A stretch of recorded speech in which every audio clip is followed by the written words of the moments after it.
Tough sledding right there, and it's been that way the entire game. Not a whole lot of room to ramble for him. Yeah, you're right. It's been that way all afternoon. Didn't get a whole lot better there. Here we go with 2nd and 7. And on the outside, they're playing press coverage. Murray, the lone setback. Carr now to throw. Throwing for his running back, and he's got him complete. Call it a gain of 5. And just like that, it's 3rd down. So many times you hear today's NFL described as a space game. Get your best players into space with the football in their hands. That's why sometimes you just swing it out to your runner, get him out in the flat, and let him have a chance to make people miss an open field. All right, here we go. Wide and yay. Wide. We ready?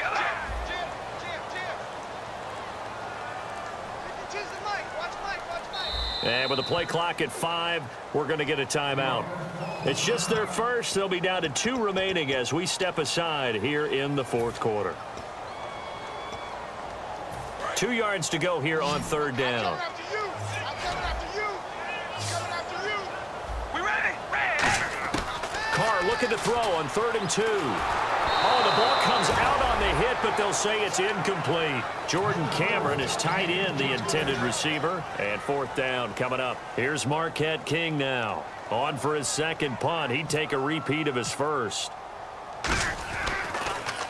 They'll get off a fairly short kick here as this is toward the sideline. And the punt over the side in the air, and the spot will be inside the 35. And now out on the field, here comes Los Angeles. Looked like they had something going last drive. Then the interception happened. Will they recover? The memory they need to keep with them is that they did have something going. They were moving the ball on offense, had a nice sequence going. Don't worry about the other part. You can't get that back. Let's get back to what you were doing well before. I thought you were going to say they need to have no memory, but remember the good part, forget the bad. I like that even better. Just a yard on the 1st down carry, so it's 2nd and 9. Well, they held him to a short gain on that one, and it almost felt like on that first run, they were trying to just throw the jab at him. So how do you stop a jab? Get closer and smother it, just as they did on that last play.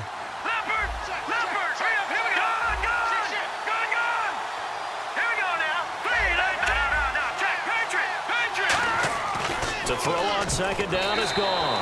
And this will be incomplete. I think that's a big-time play there because the slant route is really hard to cover because the timing is so quick. But able to see it, diagnose it, and get to the football, that's why he was able to bat it away.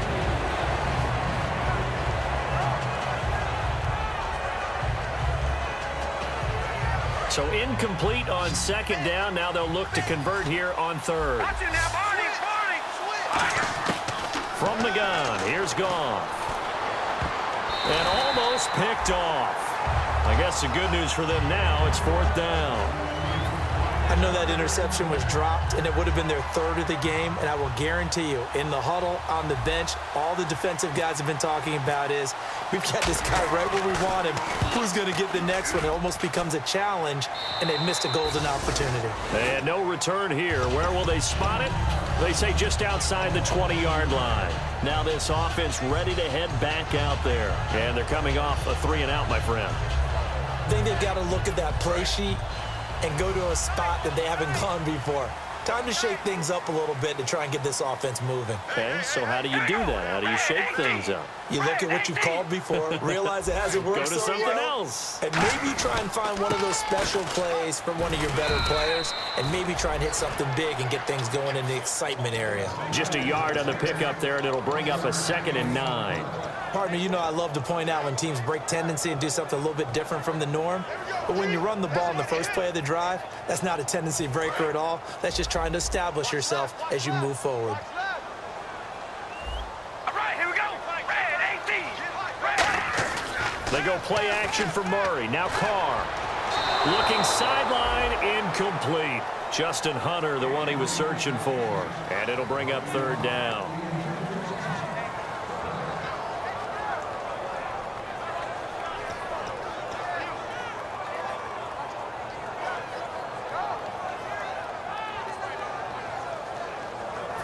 Third down here for the offense after the incomplete pass. 2 receivers left, 1 to the right. All right, here we go. Wide and yay. Wide and yay. Throwing his car on third down. And he can't come up with a pick. Nearly his second of the game. Instead, fourth down. Here's Marquette King now, as he'll come on to kick this one away.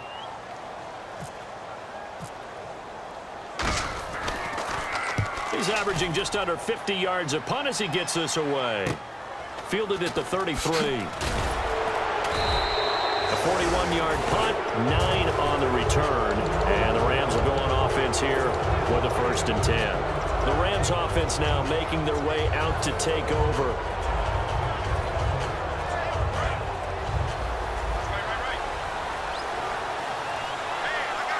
The one running back is Gurley. To throw is Goff. And it's a short one here, complete to the tight end.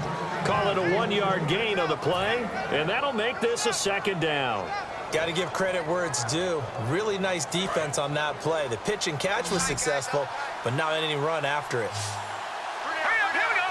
Green, 39. Green. A play fake to Gurley. Now Goff. And this is incomplete.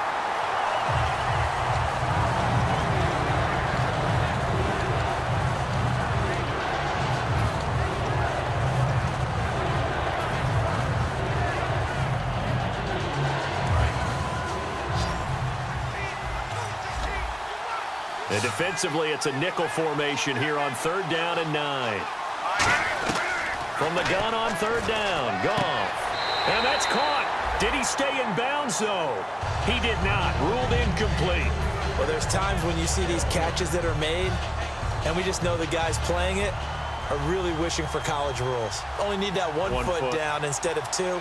It's awfully difficult on the sideline, isn't it? This is away and a very good kick, angled for the sidelines. Out comes this offensive unit as they get set to take over here. And on the last go-around, they really couldn't get anything going. They had to punt from deep inside their own territory, which means you're going to lose the field position battle as a general rule. What they're looking for now is a little more consistency, move the ball at least a few times on offense, get a couple of 1st downs, and hopefully flip the field. Yeah, just something to build off of. That's what they're looking for here. Nothing on that one. It'll be 2nd down. And this defense continues to give them fits. They just can't get really anything going on the ground, can they? I love the theme that you just brought up. This defense has been tough all game long against the run. We just saw another example of it there. And at this stage in the game, every play is magnified here as we get down to the nitty-gritty. All right, here we go. Wide and yank. Again, it's Murray. And he'll get this one up to the 26. Call it about a gain of 3, and they'll be looking at a 3rd and 7 coming up. Like any team, they would have loved to have had more yards on that run, but it looks like they just want to get to the 2-minute warning and see what they want to do after that.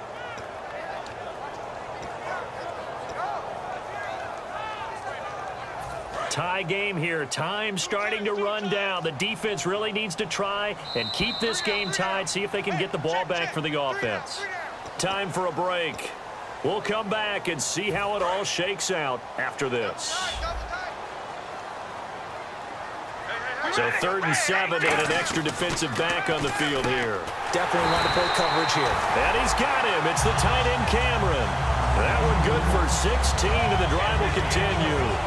And there's a completion to the tight end. And look at the size of these players nowadays. At that spot, 6'4", 6'5", and up. A lot of guys used to be basketball players. Somehow came back to football. And that's really good for the game of football. You're getting better athleticism, great hand-eye coordination, guys who know how to control their bodies when they run their routes. Carr to throw. And this is going to be intercepted. Picked off by Mark Barron. And his guys are going to get the football at their own 47-yard line. And now out on the field, here comes Los Angeles. They need to get this around the 40 on the other side to get into field goal range. Look at the clock, a decent amount of time here in a tie game. What do? No panic situation at all. They've got to get a couple of chunk plays, pick up nice bits of yardage. Target the sidelines? Target the sidelines because you want to get out of bounds and make sure that clock stops. Because if the clock stays running, that makes things that much tougher for you. It can always bleed out on you.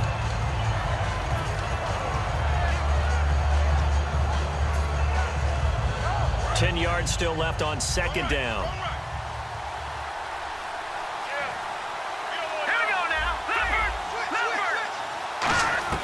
Goff now to throw. Quick hitter here. It's complete.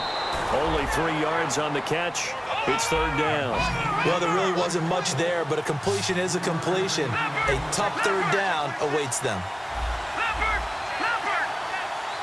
And on third down, a nickel formation here defensively. Now it's gone. He's got time in the pocket. A bullet throw, but incomplete.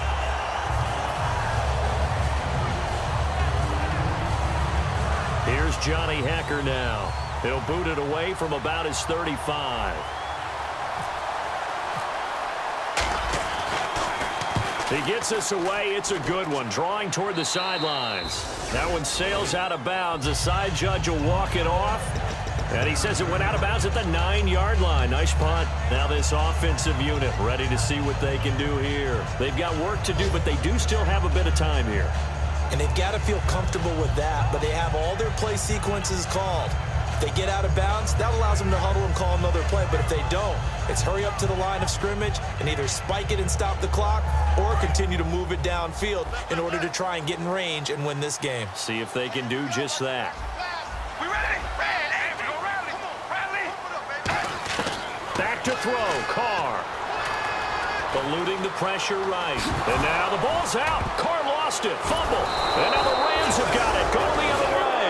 And his guys are going to take over at the 21-yard line. And now out on the field, here comes Los Angeles. They are in field goal range here already. How do you handle this situation, tie game? In a perfect scenario, you want to find a way to get the ball to the proper spot for your field goal kicker. They always have preferences, and you want to bleed the clock down so that when you do kick it, as the ball's going through the post. And that's a touchdown as they've broken our tie here in the final minute of the fourth. Well, any thoughts about overtime have ended at this juncture. That touchdown puts them up 6. I would imagine they'll kick the extra point now and rely on their defense. Yeah, rely on their defense. So a little bit of time left on the clock here in the fourth, but they got to feel good now. The kickoff team on the field now as they will send this one away. And that'll carry over the back line of the end zone for a touchback. And now back out comes the offense. One possession game, time very much a factor. How does the offense handle this situation? Well, in a lot of cases, they should be somewhat relaxed. And I know that's counterintuitive because this is a pressure situation. But this is Friday practice every week of the season. You go over this situation, having to go downfield, limited timeouts, got to get out of bounds and keep the drive going and set yourself up. Defensively, you can't just lay back and let them do whatever they want. So it is a cat and mouse deal here. How much pressure will the defense bring and how much pressure can the offense handle? We're going to find out. And the tip there altered the ball flight and it falls incomplete. It'll be second down. You got to give some credit. They're able to hop up in the air and bat that one away. And that's frustrating for an offensive lineman because the only recourse is when he goes in the air to try and give some type of a pop or a shove, hoping to bring his arms down. They'll look to throw. This is Yeldon on the dump off. Call it a 3-yard gain, and they're going to have a third down. They're going to hurry back to the line now. Everyone's got to be able to catch the football. Doesn't matter what position you play. And, a crusher there as it's intercepted. Picked up by Alec Ogletree. And his guys are going to take over at the 31-yard line. So now here are the Rams as their offense comes back out. 2 timeouts remaining defensively, but that shouldn't make much difference right here. It really shouldn't, but a lot of coaches look at it similar to baseball with the intentional walk. Always bringing in other sports. Always, hey, listen, think about the intentional walk, right? What if one gets past the catcher? What if he uncorks a wild one and now you still have an opportunity? That's why they like to use them all the way through.